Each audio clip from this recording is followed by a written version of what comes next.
kita tahu pernah diturunkan apa yang dinamakan suhuf kepada Nabi Adam, pernah diturunkan apa yang dinamakan suhuf kepada Nabi Idris alaihi salam, apa yang dinamakan suhuf kepada Nabi Syis alaihi salam, apa yang dinamakan suhuf kepada Nabi Ibrahim alaihi salam. Dan pelengkap kepada suhuf-suhuf tersebut, Allah menurunkan 4 buah kitab, yaitu Taurat menerusi Nabi Allah Musa, Zabur menerusi Nabi Allah Daud, Injil menerusi Nabi Allah Isa, dan Al-Quran sebagai pelengkap kepada semua suhuf dan kitab tersebut kepada Nabi Muhammad sallallahu alaihi wasallam. Baik, pada malam ini telusuran awal kita ialah berkenaan dengan kitab Taurat. Dan kita tahu secara pasti Taurat diturunkan kepada Nabi Allah Musa alaihi salam. Hari ini dalam pegangan orang-orang Yahudi, kitab Ibrani ini, Ibrani merujuk kepada orang-orang Yahudi. Kitab Ibrani hari ini dipanggil sebagai Tanakh. Jadi bila kita dah tahu Tanakh ini sebagai foundation dia, Tanakh ini sebagai sumber dan asas, bawah pada Tanakh ada 24 buah kitab yang terdiri daripada 3 komponen. Yang pertama kita sebut tadi Taurat, yang kedua Nevi'im, yang ketiga ialah Ketuvim. Jadi di depan tu ada akronim-akronim penting. Macam Taurah dimulakan dengan huruf Ta ataupun T. Nevi'im dimulakan dengan huruf Nun ataupun N. Dan yang terakhir Ketuvim berakhir dengan huruf K ataupun Kaf. Jadi Ta, Nun, Kaf itulah yang membentuk perkataan Tanakh tu. Jadi istilah Tanakh tu akronim daripada 3 komponen tadi. Baik, bila sebut tentang Taurat, merujuk kepada Taurat Nabi Musa, atau juga disebut Taurat 5, atau juga disebut Pentateuch. Dalam tu ada 5 benda penting. Sebab tu dipanggil Taurat 5. Inilah yang kita belajar dalam kitab Bible Perjanjian Lama. Ada the Book of Genesis, ada the Book of Exodus, ada the Book of Levi, ada the Book of Chronicle, dan ada the Book of Number. Walaupun demikian, kita harus memahami Taurat sebelum ini ditafsirkan oleh ulama-ulama ataupun Rabbaini daripada Yahudi selepas pada kewafatan Nabi Musa dan Nabi Harun. Mereka menuturkan secara turun-temurun secara lisan. Jadi lisan itu kita nak dapat di mana? Tak akan dapat kecuali telah disadurkan kepada ulama-ulama yang menjadi murid mereka. Jadi sebab itulah Taurat yang 5 dipanggil undang-undang bertulis ataupun Taurat yang bertulis. Yang mana Taurat lisannya? Yang Taurat lisan, yang inilah yang kita panggil sebagai Talmud. Kalau Yahudi sebut Taurat Shebiktaf, dia merujuk kepada Taurat 5, Taurat Musa. Kalau dia kata Taurat Shebi'al-Pal, Taurat Shebi'al-Pal, ni merujuk kepada kitab Talmud. Talmud sebenarnya ialah pentafsiran kepada kitab Taurat. Tetapi kita harus memahami latar belakang sejarah. Bagaimana Talmud ini berpunca. Talmud ini terhasil sewaktu adanya Talmud di Palestin ataupun Talmud Baitul Maqdis. Tetapi bila berlaku serangan besar-besaran kerajaan Babylon dulu kepada kerajaan Judah, kita tahu kerajaan Judah dulu terbahagi kepada 2, walaupun semuanya adalah 12 keturunan anak Nabi Yaqub alaihi salam. Ada dahulu kerajaan Israel, ada dahulu kerajaan Yahudi. Yang mana kerajaan Israel didominasi oleh 10 keluarga dan Yahudi didominasi oleh 2 keluarga. Jadi lama akhirnya kerajaan ini tumpas di tangan kerajaan Babylon yang masa itu dikuasai dan dirajai oleh seorang raja yang bernama Bukhtansar. Bukhtansar bahasa Arab, mungkin ramai yang tak pernah dengar, mungkin ramai yang tak kenal. Tapi bila kita buka buku sejarah, dia dinamakan sebagai Nebukadnezar. Akibat serangan inilah kerajaan Yahudi Israel Raya ni dihancur sehancurnya, dimusnah semusnahnya, dilumat selumatnya. Inilah nasib yang pernah diterima oleh bangsa Yahudi dahulu. akibat penyelewengan dan pengkhianatan yang telah mereka lakukan terhadap kitab-kitab Allah, yang telah mereka melakukan terhadap para pemimpin daripada kalangan utusan Nabi-Nabi dan Rasul yang terdahulu.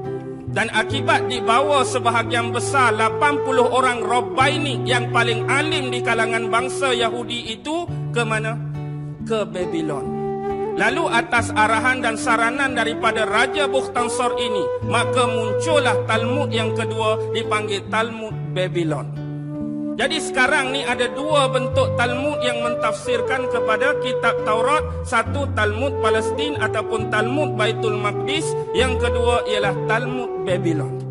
Tetapi Talmud Babylon berlainan, kerana dia ditafsirkan mengikut cita rasa, otak, akal dan minda manusia. Dia sudah banyak jauh daripada pentafsiran sebenar sebagaimana yang didominasi oleh Talmud Palestin ataupun Baitul Maqdis. Okey, itu tentang Taurat. Kita kembali ke tentang Nevi'im. Nevi'im pula terbahagi kepada dua. Ada Nevi'im Roshinim, ada Nevi'im Aharonim. Nevi'im Roshinim merujuk kepada nabi-nabi awal sampai kepada pemerintahan raja-raja.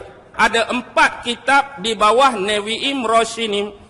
Yang pertama ialah kitab Yoshua, ataupun dalam Al-Quran kita sebut Yusha, yang pimpin, yang teman Nabi Musa alaihi salam bawa ikan dalam kerajaan, bawa ikan dalam bakul, nak pergi cari, nak menuntut ilmu dengan Nabi Khidir. Sebab pemimpin pertama yang bawa masuk Bani Israel ke dalam bumi Kanaan atau Palestin, inilah dia. Selepas mereka menyeberang Laut Merah, macam-macam mehnah, macam-macam ujian, macam-macam tribulasi. Masa tu 2 orang adik-beradik ni masih hidup, Nabi Musa dan Nabi Harun. Sampai satu tahap mereka dah sampai pada sempadan nak masuk Kanaan, mereka sampai dah nak masuk Palestin. Tetapi mereka tak berani, mereka takut nak berperang dengan orang-orang Kanaan. Ini kita boleh ikuti dalam surah Baqarah. Izhab anta wa rabbuka faqatila inna hahuna qa'idun. Pergilah kamu wahai Musa, ajak Tuhan kamu sekali, pergilah berperang. Kami tunggu di sini saja. Lancang tak lancang? Lancang. Akibat kalam dan perkataan inilah Allah tarik balik bumi Palestin menjadi hak milik mereka secara mutlak. Tapi mereka lupakan sejarah ini, nak juga masuk. Akhirnya berlaku pada zaman siapa? Zaman Yusha, selepas kematian Nabi Allah Musa. Yusha masuk. Waktu tu Yusha berperang habis-habisan menentang orang-orang Kanaan. Dia bawa Bani Israel. Akibatnya apa terjadi? Mereka berperang tu dah hampir menang. Peratusan tu kemenangan berada di pihak mereka. Tapi petang tu petang Jumaat. Malam tu pula nak masuk malam Sabtu dah. Petang Jumaat berperang tu nak masuk malam Sabtu, confirm menang, nak menang. Bimbang satu benda. Sebab di sisi orang-orang Yahudi, Sabtu adalah hari Sabat. Hari yang perlu dimuliakan dan tak boleh sama sekali menumpahkan darah. Jadi atas dasar inilah doa daripada Nabi Allah Yusha, kita tengok keajaiban yang Allah tunjuk, matahari terhenti pada tempat dia, masa tak berjalan. Inilah sejarah dia, matahari itu berhenti, jadi macam stop masa, perang sampai menang. Jadi sebab dialah manusia pertama, raja pertama, nabi pertama yang bawa masuk orang Yahudi ke bumi Kanaan ataupun Israel, maka cerita yang pertama dalam Nevi'im Roshinim itu dimulakan dengan kitab Joshua. Lepas tu barulah kitab para hakim. Lepas Joshua meninggal, ada 3 lagi pemimpin. Lepas tu naik para hakim, 12 hakim. 12 hakim ni diambil daripada 12 keturunan Nabi Allah Yaqub lah. Kan anak Nabi Allah Yaqub ada 12 orang. Setiap daripada kabilah tu kena sediakan seorang hakim. Hani hakim seorang, hani hakim seorang. Jadi bila ada 12 keturunan, hakim tu ada 12 orang. Ni zaman pemerintahan para hakim. Apabila hakim-hakim ni banyak dah melakukan penganiayaan Qahat bin Azir bin Lewi bin Yaqub. Yang ni Musa bin Zafar. Musa bin Zafar itulah dikenali sebagai Musa As-Samiri. Jadi dialah buat apa? buat patung. Patung apa? Patung lembu. Dan lembu ni dibuat daripada emas. Dan lembu ni boleh bercakap. Jadi bagaimana orang-orang Yahudi Bani Israel yang duduk belakang Nabi Musa boleh terpengaruh dengan dakyah dan penipuan Samiri? Kita Nabi dah lama tinggalkan kita. Nabi dah lama wafat 1400 tahun lebih. Kalau hari ni orang buat kita, depan kita lembu suruh sembah, senang ke payah nak sembah? Payah. Hak Nabi tinggal jauh. Ni Nabi hidup sekali, sembah lembu ni boleh sembah. Pasal apa? Terlampau mudah. Nabi hidup lagi ni, tinggal 40 hari saja. Sebab waktu berada di bumi Mesir. Pasal apa? Sebab di Mesir masa tu dah berlaku apa yang berlaku di Babylon. Babylon dulu, Babylon tu Namrus. Namrus ni, nama betul dia apa? Namrus lah. Bin Kan'an, bin Kush, bin Sam, bin Nuh. Dia tu cicit nombor 5 Nabi Nuh baru. Zaman Namrus kita tahu. Namrus pakar dalam bidang astronomi. Namrus pakar bidang astrologi. Lalu dia menubuhkan ilmu palmistry. Hak 12 tu. Cancer, Gemini, Leo, Sagittarius, Capricorn tu. Tu bukan zaman ni, Namrus lagi. Begitu juga sistem seksagasimal tu. Yang berteraskan nombor asas 660. 60 saat sama dengan 1 minit, zaman Namrus lagi. 60 minit sama dengan 1 jam, zaman Namrus. 360 darjah simetri, hak kita nak melukis plan, nak buat peta. Zaman Namrus. Sebab Namrus cukup cekak dalam architecture. Architecture ni lah di kemudian hari dikenali sebagai para stone mason. Stone mason bergabung dengan architecture lalu membentuklah apa yang dikatakan sebagai Freemason yang dirasmikan dan disahkan pada awal abad ke-18. Tapi zaman Namrus, dia suruh rakyat-rakyat dia sembah apa? Sembah matahari, sembah dewa-dewa. Banyak dewa zaman Namrus. Dialah pencipta awal kuil Mardut. Dialah zaman Babylon juga buat taman tergantung. Kota Nineveh di Assyria Empire tu zaman Namrus juga dibina. Itulah kehebatan Namrus. Tapi yang jadi masalah di kemudian hari bila kesombongan berlaku, congkak berlaku, takabur berlaku, dia mengaku jadi Tuhan. Dan paling level pun dia manusia yang menjadi pengantara jambatan dan perhubungan antara manusia dengan Tuhan. Dan watak ini dibawa sampailah kes Nabi Isa. Sebab watak yang akan keluar tu watak seorang manusia yang boleh jadi penghubung antara manusia dengan Tuhan, dan key dia ialah syurga. Tanpa orang ni tak dapat syurga. Zaman Namrus dia dah mula. Tanpa aku kamu tak akan dapat syurga. Jadi akulah Tuhan, dalam masa yang sama akulah yang menghubungkan antara kamu dengan Tuhan. Jadi hiduplah Namrus zaman dia. Isteri dia siapa? Isteri Namrus siapa? Semiramis. Isteri dia tu mak dia. Namrus kahwin dengan mak sendiri, Namrus kahwin dengan ibu sendiri. Dialah anak, dialah suami kepada Semiramis. Tapi lepas Namrus meninggal, Semiramis tengok apa? Di taman dia, di kebun dia tu ada satu dahan pokok zaitun yang dah reput, yang dah mati. Tiba-tiba keluar satu tunas kecil, tunas baru. Pohon tu dah mati, dahan tu dah mati, ranting tu dah mati, tapi tiba-tiba keluar tunas. Lalu dia dapat idea, dia mengandung. Dia mengandung, tapi tak ada bapa, tak ada suami. Seolah-olah mengandung sendiri, mengandung magic. Lalu keluarlah seorang anak. Anak tu, Ninus pun orang panggil, Tammuz pun orang panggil.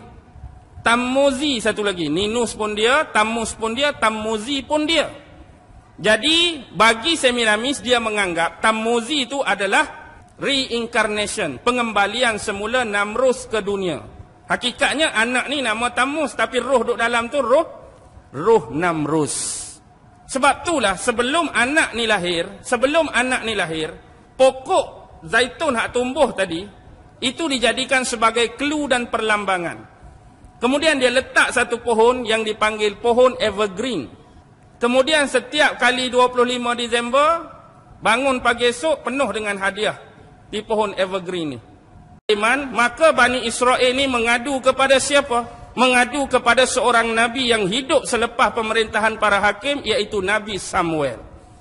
Nah, dengar tak Nabi Samuel? Dia ada kitab nombor 3 tu, kitab Samuel. Jadi Nabi Samuel ni ada peranan penting untuk cari raja yang keseterusnya. Sebab di tangan dia ada tongkat Nabi Musa, warisan daripada keluarga. Tongkat Nabi Musa tu duduk dengan dia, duduk dengan Nabi Samuel. Satu lagi ialah terampet orang Yahudi. Dia ada simpan tongkat Nabi Musa, satu lagi tanduk yang lekat-lekat tu, dalam tu diisikan minyak. Nak dikisahkan ialah, masa tu ada seorang pemuda yang tengah cari kambing dia yang hilang. Lalu dia lalu kawasan depan rumah Nabi Samuel. Jadi dia tanya Nabi Samuel, ada nampak tak gembalaan aku, ada nampak tak ternakan aku? Tiba-tiba waktu lelaki tu ada di hadapan rumah Nabi Samuel, dia tengok minyak yang di dalam tanduk tu mula menggelegak dengan sendirinya. Sebab pesanan daripada nenek moyang sebelum ni nak cari pemimpin yang seterusnya, kalau lelaki tu masuk dalam rumah atau mendekati kawasan ni, minyak dalam tanduk tu akan menggelegak. Dan satu lagi, kena ukur tongkat Nabi Musa dengan ketinggian lelaki tadi, dia akan sama. Dia pergi ambil tongkat, ukur dengan orang ni, sama padan. Inilah orang yang dimaksudkan. Siapa lelaki tu? Ingat dalam Quran, hujung-hujung surah Baqarah, ada peperangan berlangsung antara dua nama, Talut dan Jalut. Lelaki tadi, pemuda tadi, figure tadi, personality tadi, Talut. Jadi Talut diangkat jadi pemimpin, jadi raja Bani Israel. Masa tu nak lawan Jalut dengan tentera-tentera Goliath dia. Nabi Daud lah jadi komander perang Talut. Dan dialah yang berjaya bunuh Jalut. Jadi itu kitab yang ketiga. Yang keempat ialah kitab raja-raja. Raja-raja tu termasuklah Daud, lepas Daud Sulaiman, lepas tu anak dia Rohba'am, Yarba'am, sampai raja-raja terakhir, kerajaan Judah dan kerajaan Israel Raya. Tu Nevi'im, Roshinim. Kalau kita tengok Nevi'im yang kedua, Aharonim, dia lebih kepada kisah yang pertama ialah Nabi-Nabi juga. Yang pertama ialah Nabi Yesaya. Kitab yang kedua, Nabi Yeremia. Yang ketiga, Nabi Yehezkiel. Yang keempat, dia panggil Tre Asar. Tre Asar ni ialah kitab Nabi-Nabi kecil yang 12. Siapa dia? Yang pertama, Nabi Hosea. Yang kedua, Nabi Yul. Yang ketiga, Nabi Amos. Yang keempat, Nabi Obadjah. Yang kelima, Nabi Nahum. Yang keenam, Nabi Mikha. Yang ketujuh, Nabi Yunus. Yunus kita ada dalam Quran. Tapi dalam Taurat disenaraikan sebagai Nabi yang kecil, Yunus. Yang ketujuh, yang ke-8, Nabi Habakuk. Yang ke-9, Nabi Zefanya. Yang ke-10, Nabi apa? Hajai. Yang ke-11, Nabi Zakaria. Zakaria bapa kepada Nabi Yahya. Juga disenaraikan Nabi yang kecil. Yang terakhir ialah Malakhi. Ni 12 Nabi-Nabi kecil. Tapi dalam dua Nabi kecil tadi, dia dianggap besar dan wajib dipercayai dan diimani dalam wahyu Quran, Yunus dengan Nabi Zakaria. Kalau Ketuvim ni, cerita-cerita hak dalam tu lah, dalam bentuk sejarah. Banyak, antaranya Samson and Delilah. Nabi Samson kan? Nabi Samson dah dengar tak? Hak kuat, hak gagah tu. Kalau potong rambut dia tu baru dia jadi lemah. Samson and Delilah. Baik. Teras kepada kitab mereka ini ialah Taurat, ialah Nevi'im, ialah Ketuvim. Tapi pasal apa mereka boleh menyimpang jauh? Mereka boleh mengambil jalan yang salah dan sampai hari ini, Yahudi-Yahudi yang dianggap sebagai Zionis ini, dianggap sebagai yang paling tegar menentang Allah Subhanahu wa Ta'ala dan nak menghancurkan manusia secara keseluruhan dengan bersekongkol, iblis, syaitan dan dajjal. Why? Kalau kita tengok pada awal-awal sejarah Bani Israel ni, kita sudah rasa pelik yang amat. Pasal apa? Mereka mengaku beriman di belakang Nabi Musa, Nabi Harun, dua orang Nabi dengan mereka. Bila selepas berlaku penyeberangan Laut Merah, Nabi Musa dipanggil oleh Allah bermunajat di atas Bukit Tur Sina. Berapa hari? 40 hari. Lambat sikit turun, apa berlaku? Siapa buat hal? Musa. Musa buat hal. Ingat, Musa zaman tu ada dua orang. Nabi Musa, Musa bin Imran. Roh Namrus mari sangkut hadiah pada pohon evergreen. 25 Disember tu tarikh lahir Namrus. Lepas tu keluarlah, dipanggil keluarga Tuhan. Namrus, Semiramis dan Tammuz tadi. Trinity bermula di sini lagi. Ada Tuhan Bapa, ada perempuan, ada anak. Dan hari ini Semiramis ada di mana-mana. Nak tengok Semiramis? New York, Statue of Liberty. Tahu dah obor tu? Obor. Hujung obor tu ada apa? Ada api. Api itulah menggambarkan roh Namrus yang masih tetap hidup sampai hari ini. Sebab dulu dia memerintah Babylon lama dan hari ini Babylon baru adalah Amerika.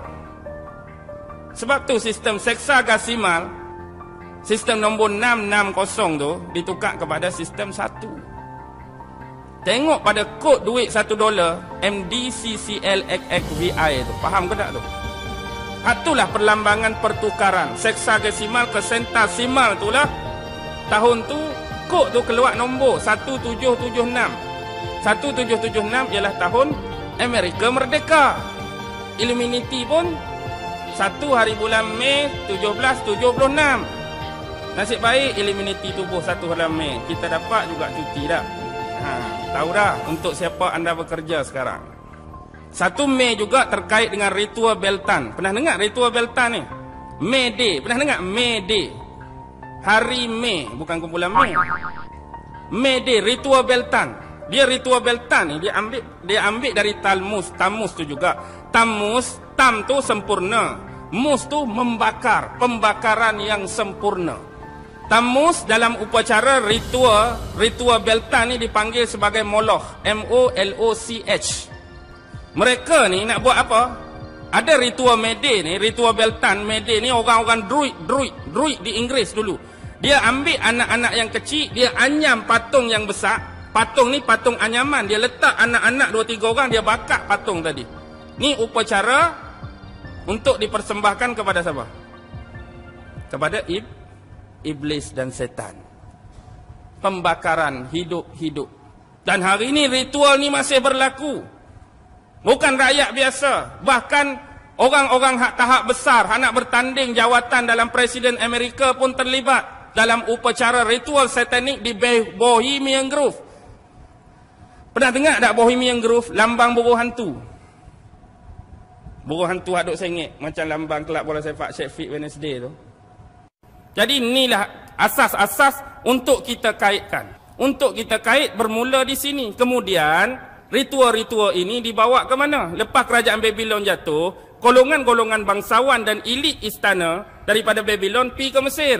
Dia bawa dah ritual-ritual mereka ni. Hak sembah setan, sembah iblis ni masuk dalam istana bergabung dengan golongan elit Fir'aun. Kita tahu zaman Fir'aun zaman apa? Zaman ahli sihir. Zaman sihir kuat. Oh, eloklah zaman sembah setan gabung dengan geng ahli sihir. Maka di sinilah dikatakan permulaan pembukuan satu ilmu yang dipanggil ritual Kabbalah. Kabbalah inilah yang sedang masuk sinonim dengan naiknya agama Yahudi. Tu jadi tak pelik langsung kalau kita tengok sejarah tadi bagaimana mereka boleh sembah ni mudah. Sebenarnya mereka dah lama ni, imam-imam Bani Israel, pemimpin Bani Israel dah terikut-ikut dengan ritual okultisme Kabbalah. Gabungan ilmu sihir dan penyembahan secara gelap iblis dan setan. Yang dibawa daripada Babylon masuk dalam bangsawan elit dalam istana Fir'aun. Dan kita tengok zaman Fir'aun bermula lagi Trinity, iaitu Tuhan Ra, the one-eyed sun god. Kemudian timbullah Trinity dia, iaitu Isis, Osiris dan Horus.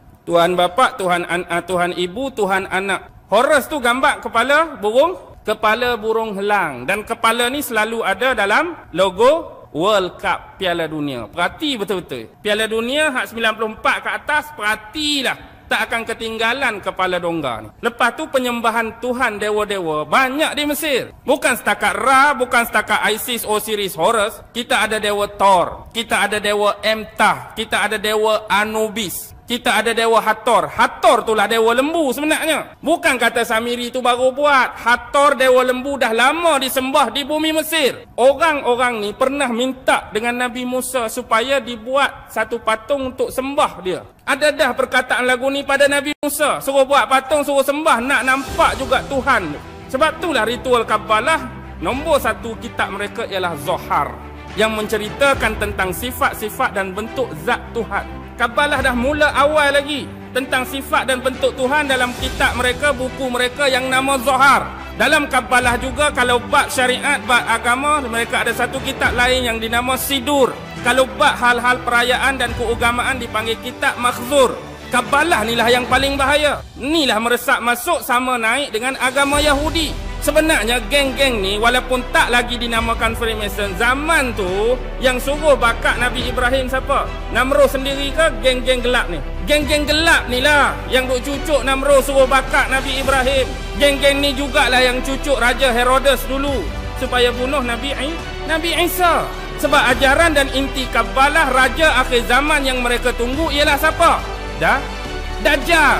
Bila Dajjal, manusia yang akan menghalang Dajjal perlu dibunuh, perlu dicantas lebih awal. Siapa akan halang Dajjal? Siapa akan bunuh Dajjal? Nabi Isa nak bunuh Dajjal, kena bunuh awal-awal lagi dia. Mereka dah ada perancangan yang paling tersusun, paling strategik. Mereka bunuh awal-awal Nabi Isa, konon-kononnya lah. Sebab Nabi Isa inilah the true Messiah pada sangkaan mereka, dan orang-orang Yahudi yang menganut Kabalah Freemason hari ini, di sisi mereka Nabi Isa dah tamat riwayat dia. Cuma yang percaya Nabi Isa akan turun, Islam dengan Kristian. Walaupun kita masih berselisih. Bagi kita orang Islam, Nabi Isa diangkat oleh Allah dan akan turun pada waktu yang ditakdirkan Allah. Orang Kristian pun Nabi Isa diangkat, tapi sebelum diangkat kena salib dulu, mati dulu. Kena salib, duduk 3 hari, kemudian tanam, pergi buka kubur dia, tak ada dah dia. Dia keluar dah, kemudian dia baru naik. Naik sama naik dah. Kita naik tanpa kematian. Ini naik, kena salib dulu, mati 3 hari, baru naik. Ingat tak kisah Tamus? Tamus juga mati disalib. Makam di dalam gua. Tutup dengan batu. Tiba-tiba batu tergolek, gedek, terbuka pintu gua. Kebetulan hari tu hari ketiga. Tengok-tengok, mayat dah tak ada. Jadi cerita ni, cerita kebetulan ke cerita lama diulang balik? Cerita lama diulang balik. Dia mati malam Jumaat, Sabtu, Ahad. Ahad naik, sengaja cari hari Ahad naik untuk jadikan hari Ahad sebagai hari keutamaan. Sunday. Sebenarnya hari matahari. Siapa matahari? Matahari ni orang yang cerah, orang yang terang. Nama lain dia The Lucifer. Siapa Lucifer? Lucifer tu setan. Pernah tengok filem Lucy? Lucy nama macam orang perempuan. Lucy pun kita boleh baca dah. Last kali Lucy ada di mana-mana. Itulah pencerahan dia melalui lambang matahari. Sebab itulah di gereja-gereja bila gambar Nabi Isa pun belakang tu seolah-olah ada macam benda cerah. Di belakang Maryam pun ada benda cerah. Di belakang Imam 12 pun ada juga. Jadi sembah siapa sebenarnya? Sembah Tuhan matahari. Hari apa? Hari Ahad. Kita cuti hari apa? Lebih kurang tak? Kalau nak kira lah, gambaran ahli sejarah bagi ritual hak sebenar berlaku ni dalam bentuk pembinaan tempat-tempat ritual berlaku pada zaman Nabi Sulaiman. Zaman ahli-ahli sihir, ahli-ahli tenung, magician zaman tu. Jadi Nabi Sulaiman AS buat satu akta, dia tangkap semua ahli-ahli sihir, semua orang-orang magic, semua yang black wish ni. Kemudian kitab-kitab amalan-amalan itu dirampas. Bila dirampas, dia letak di mana? Di bawah kuil Sulaiman. Inilah dipanggil Haikal Sulaiman oleh orang-orang Yahudi. Sekarang hari ini bila kita tengok di mana betul-betul letak Haikal Sulaiman. Haikal Sulaiman lah ni, tempat dia hak betul-betul dekat dengan Kubah Sakhrah tu. Dikatakan di situlah adanya kuil Sulaiman dulu. Wallahu alam lah hak sebenar. Itulah dakwaan mereka. Sebab hari ni tiap-tiap hari mereka duk korek, duk gali, duk buat terowong bawah Masjidil Aqsa tu. Tapi sebenarnya tujuan dia nak meruntuhkan tapak yang lama ni, nak bangunkan Haikal Sulaiman buat kali yang kedua. Untuk menunggu raja akhir zaman mereka memerintah dunia daripada bumi Israel, iaitu Dajjal. Sekarang bibit-bibit bunga api itu sudah ada. Sudah ada dah. Mereka mula nak mengalihkan pusat pemerintahan mereka ke arah bumi Israel. Nampak tak? Asas-asas dia nak bina, buka dalam Bible, King and the Chronicles. King and the Chronicles tu ada watak cerita Nabi Sulaiman. Ada watak Raja Hiram, Raja Tyre yang supply barang-barang untuk buat Haikal Sulaiman dulu, terutama kayu kayan. Lepas tu Adoniram. Adoniram ni juga watak penting yang berhubung kait dengan Haikal Sulaiman dan pengasas Freemason. Bukan pengasas abad ke-18, asas-asas ritual haduk buat zaman kuil Sulaiman tu ada keterlibatan dengan Adoniram ni. Baik, kembali kalau kita tengok permulaannya nak jadi asas ni ialah bermula pada Knight Templar. Tahu Knight Templar? Bermula perang salib tu, siapa pengasas perang salib? King dia, raja dia, pengasas dia ialah seorang padri yang dipanggil Paus Urban atau Paus Urbanus II. Dialah mencadangkan perang salib ni. Jadi perang salib ni sebenar tak ada dah cintakan kedamaian, tapi dia lebih kepada materialisme. Sebab zaman tu ialah zaman Eropah, zaman Dark Age. Apa Dark Age? Zaman kegelapan. Tapi dia duk tengok kekayaan, kemewahan, kemakmuran belah mana? Belah timur kan? Di belah timur. Jadi mereka datang nak jajah, nak rebut balik hasil mahsul tadi, dan yang penting nak dapatkan bumi Palestin yang di dalamnya ada Jerusalem, iaitu Haikal Sulaiman. Jadi dia mengetuai satu konsili ataupun panggil persidangan Claremont. Jadi bermulalah tahun tu tahun 1095. Jadi sepanjang perjalanan ni nak sampai 1095 sampai 1099 baru sampai Jerusalem. 4 tahun tengah jalan ni mereka banyak bantai orang-orang Islam. Mereka bunuh juga sebahagian besar orang-orang Yahudi. Bila ini berlaku 1099 baru sampai Jerusalem. Kepung pula 5 minggu. Akhirnya minggu yang kelima mereka berjaya pecah masuk. Dan inilah berlaku peristiwa paling sedih, paling menyayat hati dalam sejarah. 2 hari saja mereka jarah, 2 hari saja mereka rata hampir 40,000 Muslim mati terkorban. Juga sekali dengan manusia-manusia bangsa Turki dan Saracen. Mereka rampah Jerusalem dan mereka melakukan kezaliman dan penganiayaan ini. Sampailah 20 tahun kemudian, pada tahun 1118, 2 ksatria daripada Perancis, Hugh de Payens dengan Godfrey de Saint-Omer, menubuhkan Knight Templar secara betul-betul dianggotai oleh 9 yang lain. Mereka ni asalnya, Knight Templar ni ialah tentera-tentera miskin yang percayakan Jesus Christ dan kuil Sulaiman. Tapi akhirnya sebab material tadi mereka jadi kaya. Mereka buat apa? Mereka kau untung melalui peziarah-peziarah Kristian yang datang daripada Eropah yang nak melawat bumi Palestin, terutama nak pergi dekat kuil ataupun Haikal Sulaiman tadi. Jadi bila tanah ni mereka dah jarah, orang-orang Eropah boleh datang sesuka hati. Jadi penziarah-penziarah Kristian, terutama yang datang nak ziarah tempat ni, mereka buat satu sistem yang dipanggil credit and check. Hampir-hampir nak menyamai sistem perbankan sekarang. Dia start di sini dah. Kemudian mereka menjalankan urus niaga yang dikatakan pada awal abad-abad tu dikatakan kapitalis dah bermula dengan perniagaan berbasiskan bunga ataupun riba. Mereka jadi kaya serta-merta. Sebab yang dulu mereka bawa topeng iman Kristian, bawa simbol-simbol Kristian berupa-rupa salib dan krusid. Tetapi dalam hati mereka nak dapatkan keduniaan, kemewahan. Jadi akhirnya secara ringkas 1187 seorang pahlawan Islam datang ke sini bertempur dalam perang Hittin. Siapa? Salahuddin Al-Ayyubi. 1187 perang, menang kita. Bila menang kita, mereka balik semula. Mereka balik, mereka pergi kawasan Eropah. Ni pula jadi pening. Raja-raja Eropah nak menangani politik mereka. Mereka pula dah serang-serang gereja. Mereka dah serang pedri-pedri. Mereka dah serang kependetaan. Sebab mereka duduk di Jerusalem, mereka jumpa satu benda. Hak bawah kuil Sulaiman, hak zaman Nabi Sulaiman tu, buku-buku sihir. Inilah digambarkan harta dalam filem National Treasure, lakonan Nicolas Cage tu kan. Mereka dah bawa balik kitab-kitab sihir ni. Hak teras dia aliran Kabalah tadilah. Bentuk-bentuk ritual, okult dan penyembahan bagaimana nak berhubung dengan iblis, syaitan dan dajjal. Jadi akhirnya kerenah-kerenah mereka ni dapat dihidu oleh raja-raja di Eropah. Akhirnya atas campur tangan orang-orang terpenting 1307, Raja Perancis Philip de Bell mengumumkan penangkapan anggota-anggota Knight Templar ni. Gabung pula dengan Paus Clement. Padri masuk serta, gereja masuk serta menyokong Raja Perancis tadi, maka ditangkaplah. Lebih kurang selang 7 tahun kemudian 1314,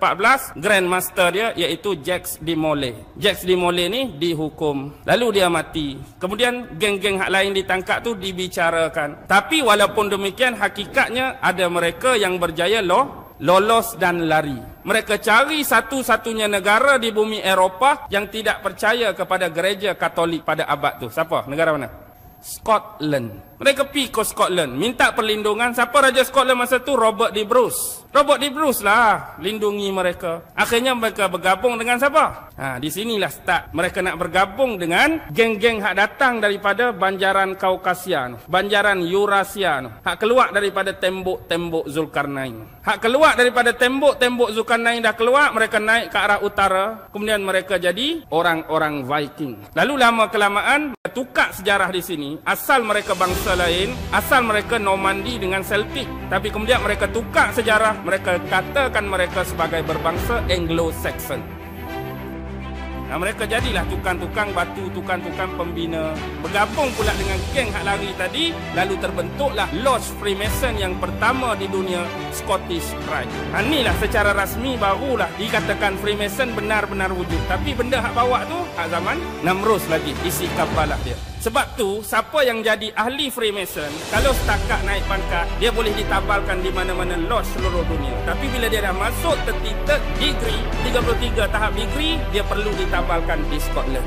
Zaman Scottish Rite tu kita perlu faham. Tu zaman dia nak zaman penyatuan England tu. Zaman kalau kita tengok filem Braveheart, tahu tak filem Braveheart? Lepas tu lah lodge ni berkembang. Ada di Amerika, ada di situ, ada sini. Bergabung pula dengan Illuminati. Illuminati ni 13 keluarga tu lah. Keluarga Astor, keluarga Bundy, keluarga Collins, keluarga Freeman. Gabung pula dengan Merovingian, keluarga-keluarga diraja. Dan ni yang jadi teraf paksi dan ketua kepada Merovingian dan 13 keluarga Illuminati siapa? Satu Elizabeth. Lepas tu bergabung pula dengan hak lain. Ada CFR, ada Electoral Commission, ada Skull and Bone. Macam-macam nama lagi lah. Ada apa nak letak hak kecil-kecil tu, hak division dia. Tapi hak teras ada pada Freemason, ada pada Illumination. Yang pasti kita nak suruh faham benda ni lama dah. Agenda ni nak dibawa oleh siapa? Oleh Namrus lagi. Dulu dia nak buat OWG, One World Government. Dan hari ini dia buat dalam bentuk baru NWO, New World Order. Sebab apa mereka nak ratah sangat Baghdad? Pasal apa nak serang sangat Iraq? Mungkin kata bab peluru berpandu, mungkin kata bab peluru tu, mungkin kata bab minyak, mungkin kata bab tu. Tapi ingat, ini bumi siapa? Ini bumi nenek moyang dia dulu. Tamadun Babylon ada di sini. Dan hari ini mereka menggunakan sistem-sistem nak menghancurkan setiap agama, menghilangkan hubungan antara manusia dengan Tuhan dia. Sedar ke tak sedar? Faham ke tak faham, perasan ke tak perasan, hari-hari kita sedang dikikis sekarang. Bagaimana bentuk dia? 8F. Nombor 1, faith. Dari sudut akidah, ringkas-ringkas. Lepas faith, dia akan dari sudut financing. Hak bank, hak riba, hak apa tu dari sudut keuangan. Yang ketiga, food, makanan. Dia akan masuk melalui makanan. Hak syubhah pun ada, hak tak halal pun ada, hak haram pun ada. Jadi kita duk makan, kita duk sumbak dalam perut kita, kadang-kadang kita tak perasan tu tak halal, itu haram, hak ni syubhah, hak ni tak ketahuan. Yang keempat, biasa orang perempuan pakai lawa-lawa, pakai baju fashion. Fashion dia akan keluar macam-macam, kita pun pakailah juga macam-macam, tak kira fashion apa. Antara lain ialah filem. Filem macam-macam, mereka serat, mereka punya benda-benda di bawah pengaruh minda bawah sedar. Kemudian ada fiction. Fiction ni dia nak bawa cerita alien lah, UFO. Dia nak start dah, maksudnya ada makhluk angkasa, ada alien yang boleh berhubung dengan manusia. Dan ada kabar alien ni nak serang dunia. Hakikatnya UFO tu siapa? UFO tu teknologi manusia, tu teknologi Jerman selepas Perang Dunia Kedua. Manusia tu manusia lah, campuran dengan makhluk-makhluk halus tu lah, jin ke iblis ke setan ke. Dia boleh buat. Setakat nak merupa tu iblis boleh buat. Merupa sak jadi muka lagu ni, perak-perak tangkap gambar. Hakikatnya lama dah jin iblis ni. Dia masuk dari sudut fiction.